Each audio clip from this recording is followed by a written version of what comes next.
Y no me deja grabar. Dame un segundo que salga y vuelvo a entrar.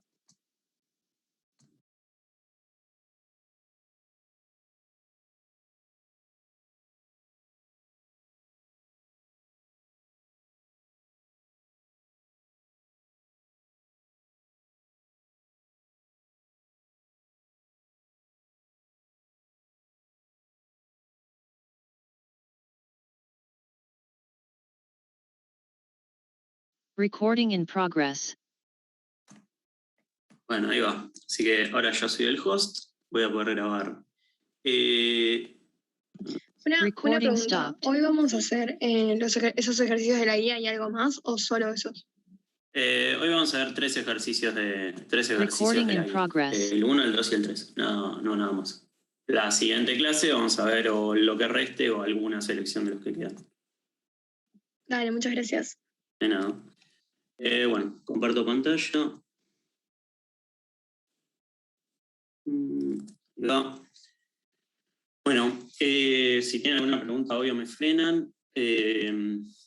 Y cualquier cosa vamos viendo, ¿sí? De vuelta. Guía 5, ejercicio 1, 2 y 3. Ya está grabando todo. Antes que nada, me parece que es importante arrancar con dos aclaraciones. La primera es esta idea de estrategia trigger o el disparador.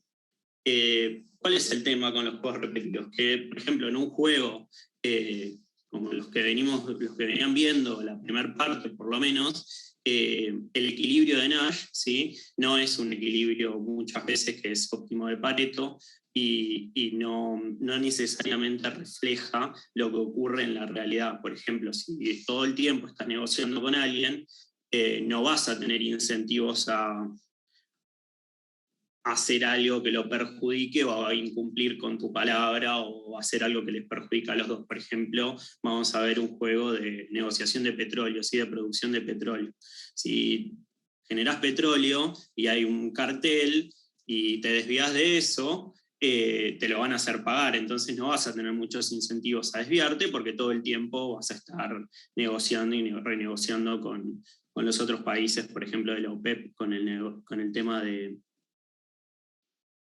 petróleo. Pero bueno, volviendo a esto de la estrategia trigger o el disparador, cuando hay dos jugadores o más que cooperan, lo que dice la estrategia trigger es que, bueno, los dos arrancan cooperando, pero en el momento, o sea, van a arrancar cooperando y van a cooperar de ahí en adelante. Pero si alguno en algún momento decide desviarse, o sea, no cooperar más, o sea, o no adherir al pacto o al contrato que llegaron entre los jugadores, a partir de ese momento se va a desviar para siempre y por lo tanto el otro también se va a desviar, ¿sí? A ver si puedo escribir. Sí. Bueno, por ejemplo, si yo tengo dos jugadores, cooperan, y este se desvía, este va a seguir cooperando, pero en el siguiente periodo ya los dos se van a desviar y así en adelante. Estoy escribiendo con el dedo, así que sí, les pido disculpas por la desprolijidad, pero es por eso. Otra cosa importante que me parece que vale la pena remarcar es, si vieron la clase esta que subió Laura de lo que es riesgo moral, el riesgo y todo lo relacionado con eso, hay una diferenciación importante que cuando uno trabaja con probabilidades, lo que tiene que hablar es de utilidad esperada, y cuando uno trabaja con tasa de descuento, ¿sí? El delta, tiene que hablar de valor presente para medir y ver los incentivos a cooperar o a no cooperar. Así que bueno, eso ténganlo presente. Es un tema de notación, o sea, van a tener que poner UE de utilidad esperada o BP de valor presente. Les pueden llegar a bajar puntos por eso si el ejercicio es muy fácil, así que evítenlo y no van a tener ningún problema. Así que bueno, vamos a arrancar con el ejercicio 1. Tengo la guía impresa acá, así que se los voy a leer. Lo que voy a decir es que dos jugadores que no descuentan el futuro juegan el siguiente juego. Un juego normal en el cual el jugador 1 puede elegir COD y el jugador 2 puede elegir COD, la estrategia COD.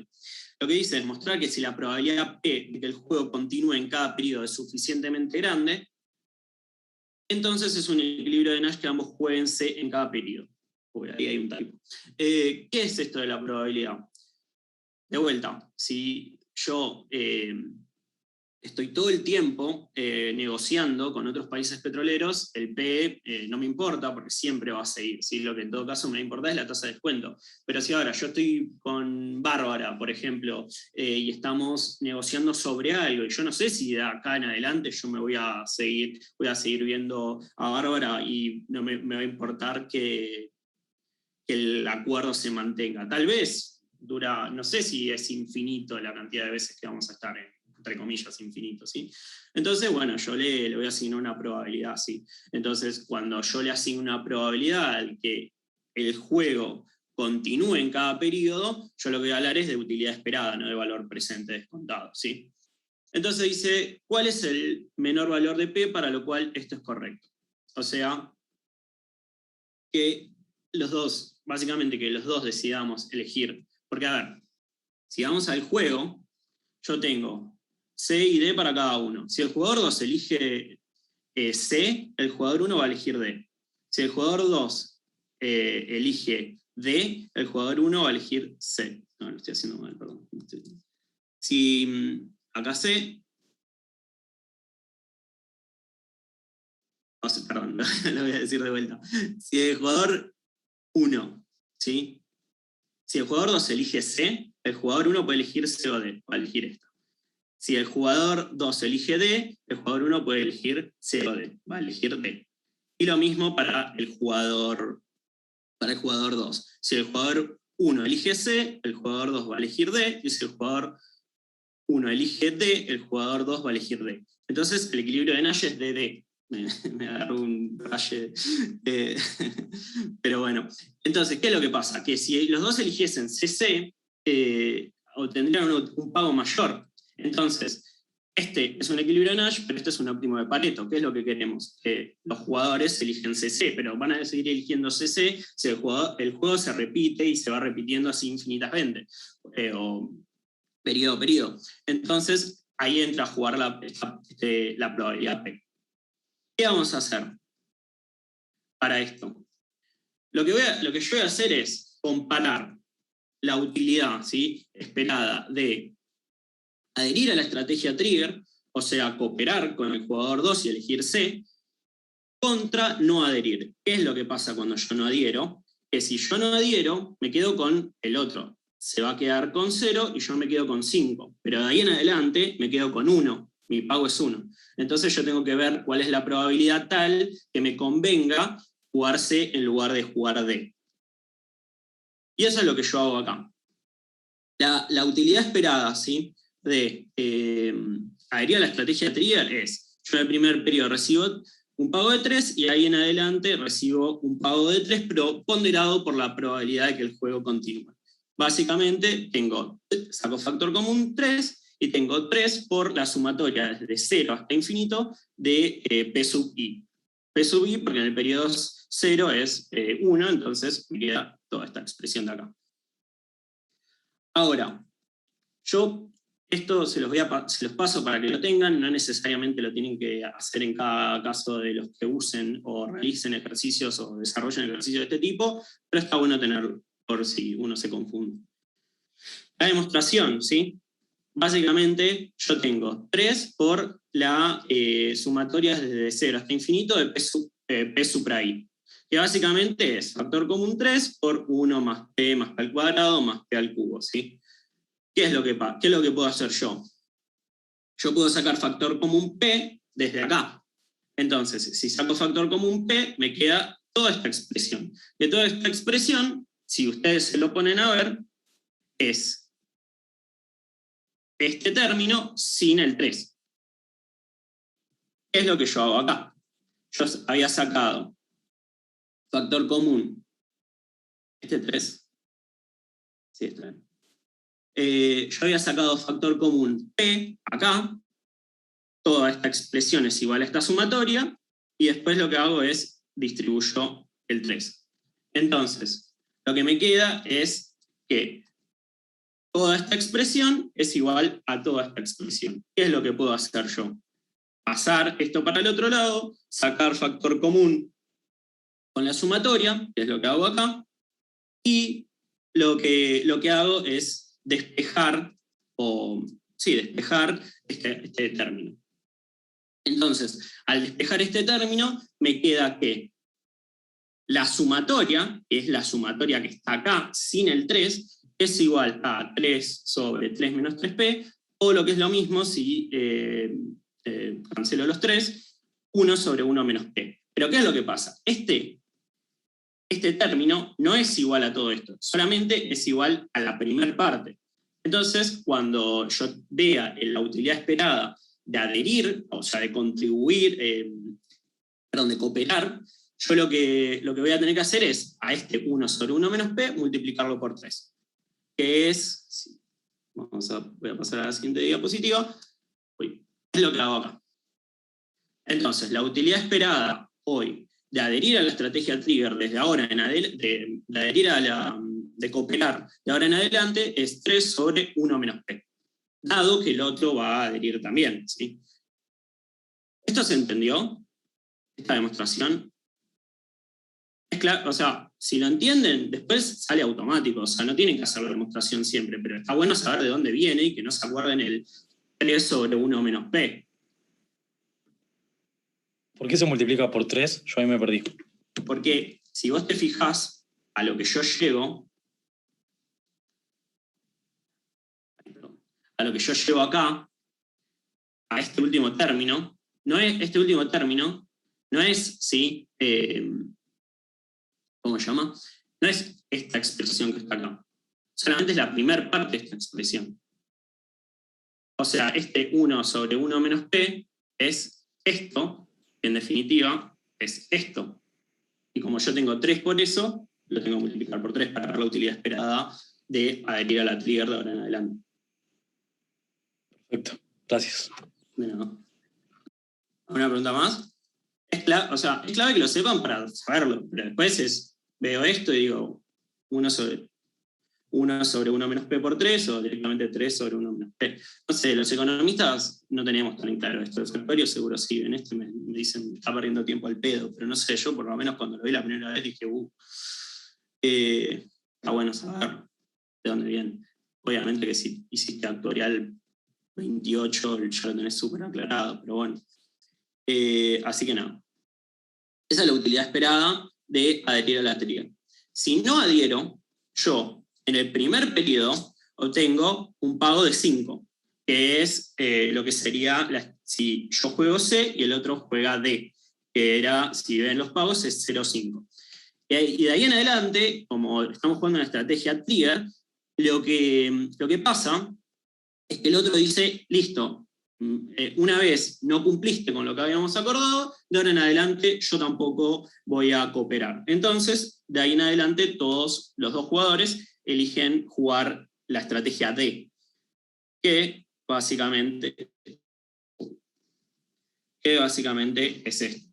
Acá antes había un 3, ahora hay un 1, que no se pone porque, bueno, 1 por PSP. Entonces, yo acá lo que tengo es lo mismo, o sea, tengo 5 del primer periodo y de ahí en adelante tengo la sumatoria desde 1 hasta infinito de P supra I. Ahora cambia un poquito, pero es lo mismo en realidad. Si se lo ponen a ver, no cambia tanto. ¿Por qué? Porque yo lo que puedo hacer es de toda la sumatoria, le resto 1, que seguramente ya lo vieron con Laura, o no me acuerdo con quién lo dio, y tengo lo mismo, ¿sí? Si quieren, después fíjense, hagan esto desde el periodo 1, porque esto es la diferencia. O sea, este término es 1 más P al cuadrado más P al cubo, así en adelante. Entonces, si yo quiero que esta expresión sea igual a esta, yo tengo que restar ese 1 del principio. Que si fuese un 4, tendría que restar 4, ¿sí? O 20, lo que sea. Entonces, yo lo que hago es, para arrancar desde 0, que si ven en la expresión anterior, arrancamos desde, porque estaba señalando con el dedo y no está escribiendo. Acá arrancamos desde 0, porque es desde el primer periodo, pero si en el primer periodo yo estoy ganando este 5 y de ahí en adelante gano lo mismo, que es que los dos jueguen la estrategia D, tengo que modificarlo un poco. Pero de vuelta, ustedes lo pueden hacer como quieran. O sea, de vuelta, los que son actuarios ya lo deben tener mucho más claro, algunos economistas también que no soy yo, y bueno, lo pueden hacer más fácil, pero es lo mismo. O sea, esta expresión es igual a esta, pero la resto del primer periodo, que es 1. Si arranco desde el periodo 2, por ejemplo, si i fuese igual a 2, desde i, o sea, i igual 2 hasta infinito, tendría que hacer la sumatoria menos 1 menos P1. Perdón, P. Si fuese 3, P1 menos P menos P al cuadrado, y así sucesivamente. Pero bueno, nada, esta expresión ya la conocemos, en base a lo que hicimos antes es 1 sobre 1 menos P, la resto es P1, hago denominador común y me queda P igual a 1, perdón, P sobre 1 menos P. Entonces, si yo sé que esta expresión es igual a esto, y tengo el 5, la utilidad esperada de no adherir o de no contribuir es esto. 5 más P sobre 1 menos P. Genial.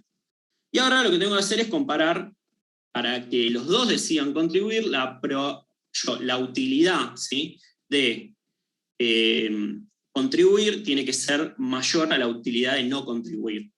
O sea, la utilidad esperada de T1 dado T2 tiene que ser mayor o igual a la utilidad esperada de D1 dado T2, que es lo que voy a hacer en la siguiente diapositiva. Es esto que está acá. El mayor igual podría ser un igual simplemente porque no pide a partir de qué valor, sino cuál es el menor valor. El igual es el menor valor que tiene que tomar P para que los dos decidan jugar la estrategia C o contribuir, ¿sí? Entonces yo tengo 3 sobre 1 menos P, que es lo primero que sacamos, tiene que ser mayor o igual a 5 más P sobre 1 menos P.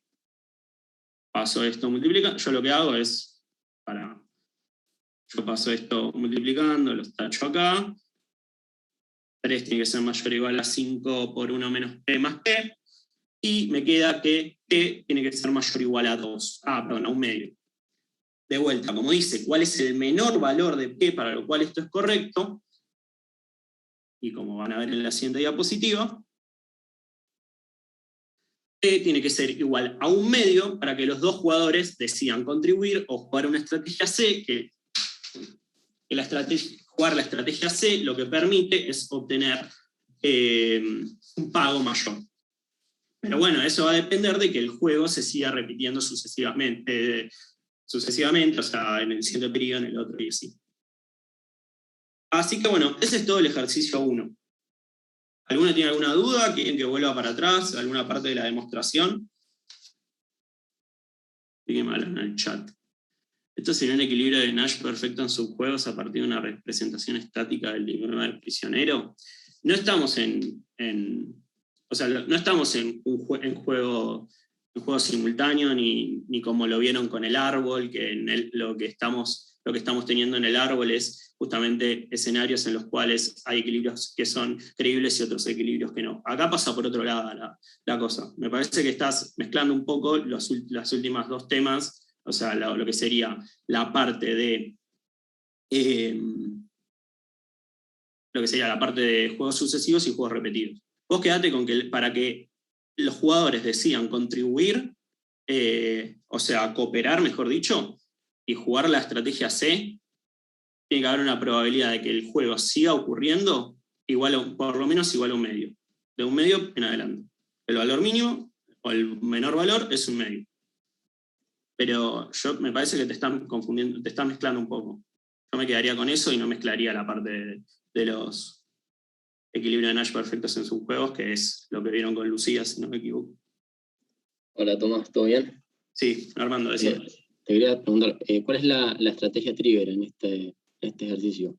La estrategia trigger es que los dos jugadores arranquen jugando C y en caso de que el otro siga jugando C, mantenerse ahí. O sea, esto sería C, C, C, C, y así sucesivamente. Cuando en realidad la estrategia no es cuándo será la estrategia trigger, sino que la estrategia trigger lo que dice es que van a arrancar jugando C, y van a seguir jugando C a menos que el otro elija D. Si el otro elige D, de ahí en adelante van a jugar D. Eso es lo que dice la estrategia trigger. La cooperación que pasa por acá, que es lo que arrancan jugando ambos jugadores, es en caso de que los dos elijan C. O sea, van a elegir los dos C y de ahí en adelante van a elegir C. Pero lo que dice la trigger es que si alguno se desvía, de ahí en adelante van a jugar D, los dos. Por eso, entonces, o sea, esta P de un medio es para que no se desvíen, o sea, para que no jueguen la trigger, para que ninguno... ¿O cómo?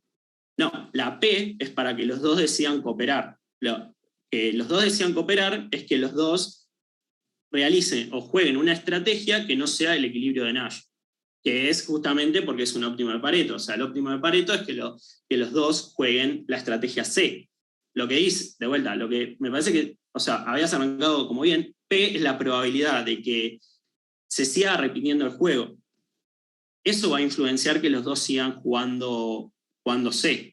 Pero lo que dice la estrategia trigger es que si alguno se desvía, de ahí en adelante van a jugar D. Lo que tenés que comparar es el escenario en el cual cooperan los dos, o sea que los dos juegan C, contra el escenario que uno se desvía.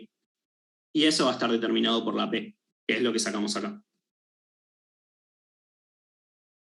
¿Se entendió?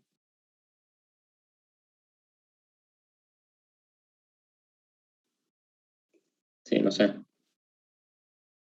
Volveme a Pero repetir. sí, no, seguí, igual. No, pero Esa es ¿qué te quedó? O O sea, sea, la P es la probabilidad de que se estrategia repita el trigger. juego. ¿Cómo? La P es la probabilidad de que se repita el juego. Sí. Entonces dice, siendo P igual a un medio, la probabilidad mínima para que el jugador 1 y el jugador 2 tengan incentivos a adherir a la estrategia trigger.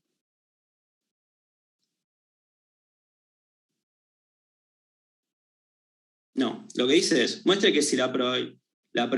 No, te leí Sí, estaba leyendo la diapositiva. O sea, perdón, esto está mal.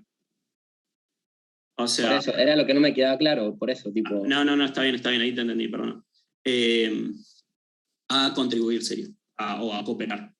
Dale, genial. Acá sería cooperar. Perdón, no sé por qué quedó eso. Yo tengo una duda que me surge con esto, por esto Sí. entiendo mal igual. Si los dos deciden cooperar, es como que eso incentiva, por así decirlo, a que el juego se repita infinitas veces. No, Y son dos claro, eventos. son dos cosas distintas.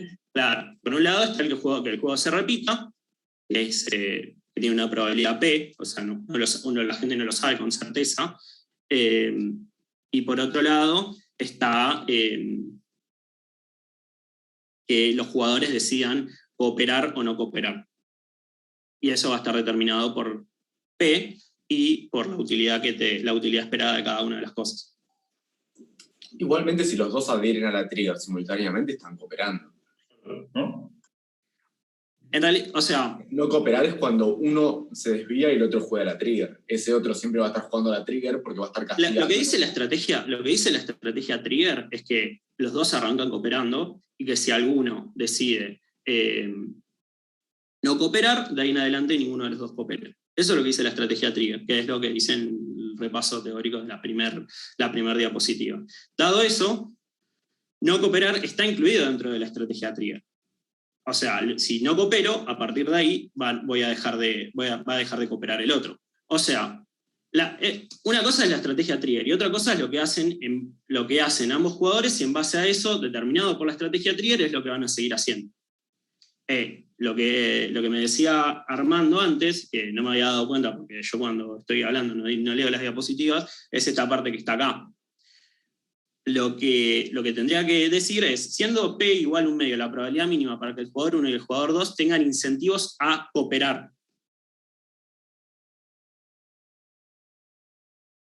Claro, lo que pasa es que igual, no sé si cambia mucho, ¿no? Pero cuando lo vimos que era adherir o desviarse. Es lo mismo, cooperar o no cooperar es adherir o desviarse. Por eso sí, no. O sea, es lo mismo. Claro, pero la trigger es, si vos te desvías, yo te castigo. Sí. Pero nunca es yo me voy a desviar. No. Eso es lo que digo. Sí, eso sí. Es lo que estaba diciendo. O sea, para que los dos jugadores decidan, lo que dice, le dice es mostrar que si la probabilidad P de que el juego continúe en cada periodo es suficientemente grande, entonces es un equilibrio de Nash que ambos jugadores jueguen C en cada periodo. ¿Qué es una probabilidad suficientemente grande? Que P sea igual a un medio. En caso de que P sea igual a un medio o igual a o mayor a un medio, los dos jugadores van a seguir cooperando. Y lo que hay que hacer es, dado eso, utilizar una estrategia trigger. Que lo que dice la estrategia trigger es que los dos arrancan cooperando, van a seguir cooperando hasta que alguno no coopere. Eso es lo que se tiene que quedar. Correcto. Bien. Bueno, arrancamos el otro y yo me digo que el tiempo, 6 minutos quedan. Volvemos a entrar a este link, ¿sí? Bueno, el ejercicio 2.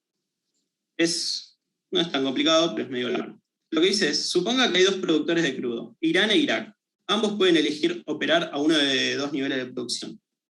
12 o 4 millones de barriles por día. O sea, puede elegir. La estrategia son 2 y 4. Dependiendo de sus decisiones, el producto total en el mercado mundial será 4, 6 u 8 millones. O sea, que los dos pueden 2, que uno es P2 y el otro 4, los dos 4. De barriles por día, y el precio por barril en estos tres casos será 25, 15 o 10. 25 en caso de que haya 4 millones, 15 en caso de que haya 6 y 10 en caso de que haya 8. Los costos de producción son 2 por barril para Irán y 4 por barril para Irak. Representa el juego en forma normal a través de una matriz de pagos. Vamos a hacer y después cortamos. Y entramos de vuelta. Entonces, tengo que partir de una función de beneficio, ¿sí? O sea, los jugadores, o los países en este caso, que son los jugadores, pueden elegir 2 o 4. 2 o 4. En base a eso van a tener pagos, que son sus respectivos beneficios. Entonces, hay que armar la función de beneficio para cada uno, o mejor dicho, hay que encontrar cada uno de estos pagos a partir de la función de beneficio. Que es lo que empiezo a hacer acá. Hay que hacer 4 casos, por así decirlo. O sea, que el primero es que los dos decidan producir 2 millones. Deciden producir 2 millones de barriles por día, en ese caso el precio es 25 del barril. Esta es la producción de Irán, o sea, 2 millones, bueno, de cada uno, y voy a usar otro colorcito. Este es el costo de producir por barril para Irán y para Irak. En base a eso, encuentran que en caso de que los dos produzcan 2 millones, el beneficio de Irán es 46 y el beneficio de Irak es 42. Me digan la unidad que quieran. Si se producen 4 millones, en vez de poner 2 acá, pongo 4. Y el costo sigue siendo el mismo, 4 y 2. Acá lo invertí. Pero la primera sería el costo y la segunda la cantidad producida. Entonces, me da 32 y 24. Así lo tengo que hacer con esos dos, y después, en caso de que uno, en este caso Irán, produzca 4 millones e Irak produzca 2 millones, y en caso de que Irán produzca 2 millones e Irak 4 millones. Y me da que los beneficios van a ser 52, 22, para el caso de 4 y 2, Irán produce 4 y Irak 2, y 2 y 4, 26 y 44. En base a esto, yo lo que tengo que hacer es plantear la matriz de pagos. Los beneficios de vuelta son cada uno de los pagos de acuerdo a lo que decía cada uno de los países. Entonces, me va a quedar una cosa así. Yo tengo que, si los dos producen 2 millones, que es el primer caso, el jugador 1, que es Irán, va a obtener un pago de 46 e Irak un pago de 42. Si Irán produce 42 si Irán produce 2 millones e Irak 4, va a ser 26 y 44. Si es 4 y 2, 52 y 22. Y si es 4 y 4, 32 y 24. ¿Qué es lo que pasa? Tengo dos países. Se podrían poner de acuerdo los países y producir menos, así obtienen un beneficio mayor. Pero, si se ponen a ver, el equilibrio de Nash es que ambos produzcan 4 millones. Y en definitiva, después lo que dice es, muestra que cada país tiene una estrategia dominante y el equilibrio consiste en que cada país produzca el nivel más alto. ¿Qué es lo que pasa? Si Irak produce 2 millones, Irán, que es el jugador 1, va a producir 4. Si Irán produce 4 millones, Irak va a producir 4 también. Si Irán, me estoy confundiendo, pero vamos con jugador 1 y jugador 2. Si el jugador 1 produce 2 millones, el jugador 2 va a producir 4. Y si el jugador 1 produce 4 millones, el jugador 2 va a producir 4 millones. O sea, producir 4 millones domina estrictamente a producir 2 para cada uno. Nunca van a elegir producir 2 millones. Siempre van a elegir producir 4. Y el equilibrio de Nash, obviamente, está, si tachamos 2 millones acá y 2 millones acá, lo que me queda es que el equilibrio de Nash es cuando cada uno de los países produce 4 millones. Y en ese caso tienen un pago de 32 y de 24. Que de vuelta, es equilibrio de Nash, pero no es una óptima de Pareto. El óptimo de Pareto sería 46-42. Si los dos produciesen, no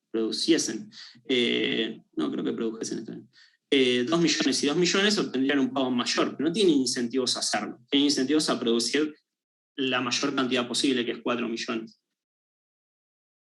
Que es, de vuelta, lo que dice acá.